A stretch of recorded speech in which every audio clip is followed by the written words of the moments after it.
रामकृष्ण हरी. तर आपण आज सुरू करत आहोत अध्याय 34. आजच्या अध्यायात आपण पाहणार आहोत की रुद्राध्याय, महात्म्य आणि राजपुत्राला जीवदान. तर आपण अध्यायाला सुरुवात करू. अलंकापुरी पुण्य भूमी पवित्र, तिथे नांदतो ज्ञान राजा सुपात्र. तया ठविता महापुण्य राशी, नमस्कार माझ श्री सद्गुरु ज्ञानेश्वरासी. पुंडलिक वरधर विठ्ठल श्री ज्ञानदेव तुकाराम, पंढरीनाथ भगवान की जय. माऊली ज्ञानेश्वर महाराज की जय. जगद्गुरु तुकाराम महाराज की जय. सद्गुरु जोग महाराज की जय. अवधूत चिंतन श्री गुरुदेव दत्त. तर आपण अध्यायाला सुरुवात करू. तर मग सिद्धयोगी नामधारकाला म्हणाला, परशरांनी काश्मीर नरेश भद्रसेनाला राजपुत्र सधर्म आणि मंत्री पुत्र तारक याच्या पूर्वजन्माबद्दल सांगितले. तेव्हा राजा म्हणाला, ऋषीवर्य रुद्राक्ष धारण केल्यामुळे हे दोन कुमार पुण्यवान व ज्ञानवंत झाले आहेत.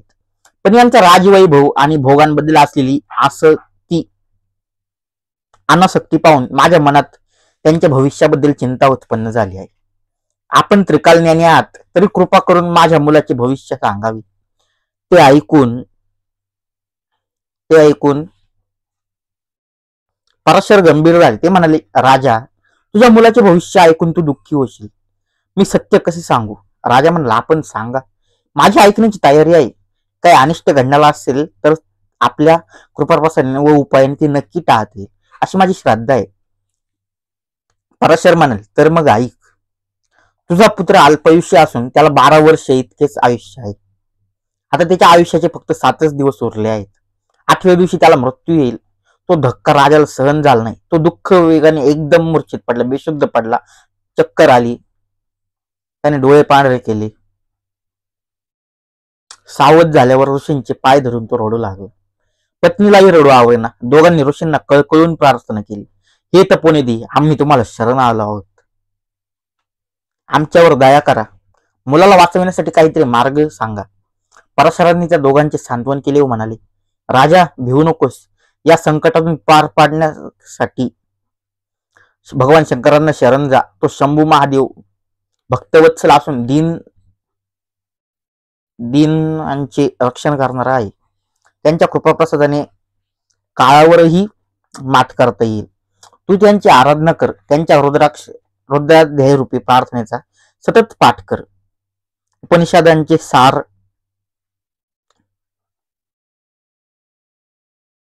रुद्राध्यायाचे महात्म्य काय वर्णन करावे. रुद्राध्याय हा वेद उपनिषदांचे सार आहे. साक्षात शिवस्वरूप आहे. तो अतिशय पवित्र आहे. त्याहून श्रेष्ठ मंत्र नाही.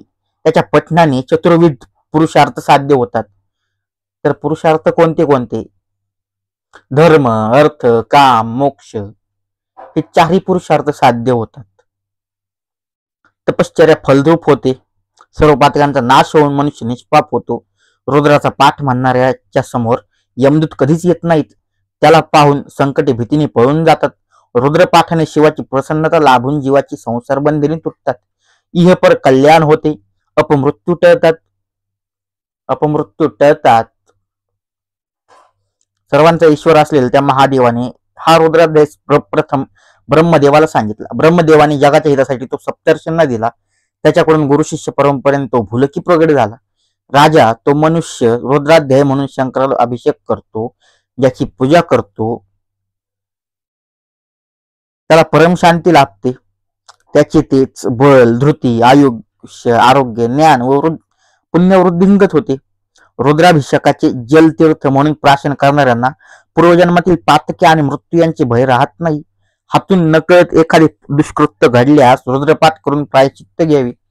राजा, अंतकरणात भक्ती नसताना मद आणि गर्व धरून उभे राहून निजून किंवा अशुची असताना रुद्रपाठ केल्यास त्याचे पुण्य फल मिळत नाही. दोष घडतो. त्यांना यमदूत त्रास देतात. पण भावभक्तीने रुद्रपाठ करणाऱ्यांच्या वाटेला जाऊ नये अशी ब्रह्मदेवाची यमधर्माला आज्ञा आहे. असो, आता मी काय सांगतो ते ऐक. तू 100 विद्वान ब्राह्मणांना बोलावून घे. त्यांच्याकडून रुद्राची 10,000 पारायणे करून घे. आवर्तनी चालू असताना शंकराला अखंड जलाभिषेक कर. त्या जलाने तुझ्या पुत्राला स्नान घाल. ती तीर्थ त्याला प्यावयास दे. त्यायोगे तो दीर्घायुषी होईल. इंद्रा समान धुरंधर व कीर्तिवंत होईल. तो अपार राजवैभवाचा स्वामी होईल. ते ऐकून राजाला हायसे वाटले. त्याने परशरांनाच अनुष्ठानाचे पौरोहित्य करण्याची विनंती केली.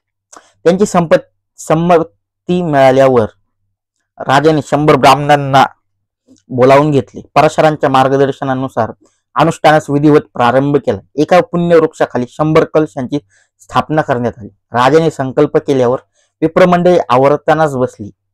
शंकरावर अभिषेकाची संततधार धरण्यात आली. त्या जलाने राजपुत्राला स्नान घालण्यात आले. तो अनुष्ठान 7 दिवस अव्याहत चालू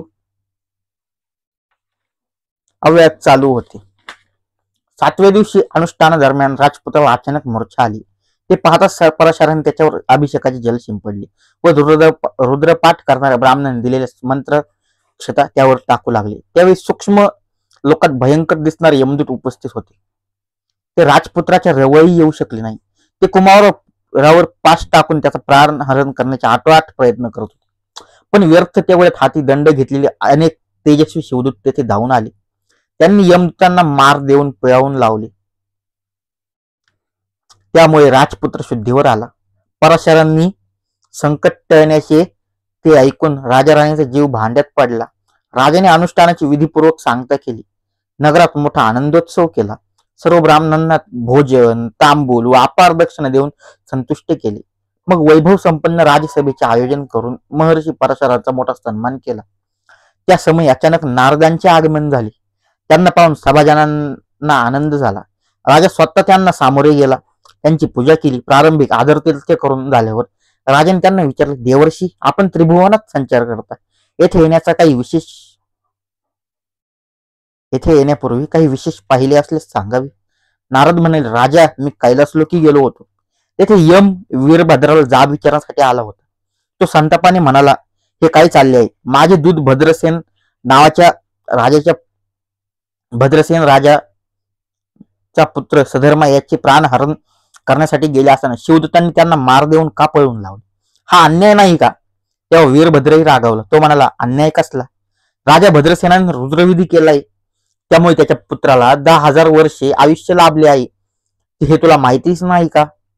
चित्रगुप्ताला विचारल्याशिवाय तू आपल्या दूतांना तेथे पाठविलेस कसे आणि शिवदूतांना दोष देतोस?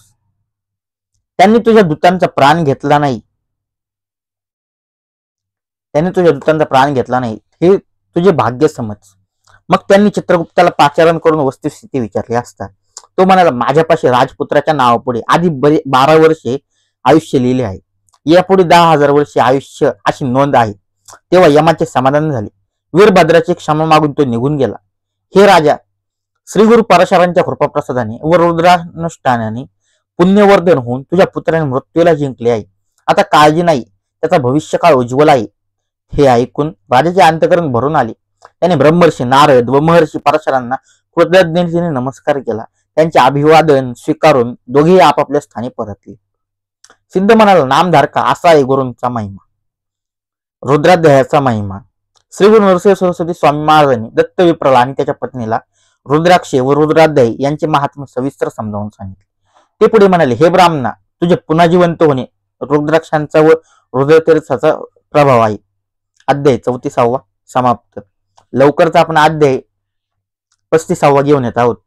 तर व्हिडिओ आवडल्यास लाईक करा, शेअर करा आणि तुम्ही जर आपल्या युट्यूब चॅनलवर नवीन असाल तर लवकरात लवकर जाऊन सबस्क्राईब करा आणि डेली अपडेटसाठी बेल आयकॉनवर क्लिक करा. पुंडलिक वरदहरी विठ्ठल श्री ज्ञानदेव तुकाराम पंढरीनाथ भगवान की जय. माऊली ज्ञानेश्वर महाराज की जय. जगद्गुरु तुकाराम महाराज की जय. सद्गुरु योग महाराज की जय. अवधूत चिंतनम श्री गुरुदेव दत्त. रामकृष्ण हरी.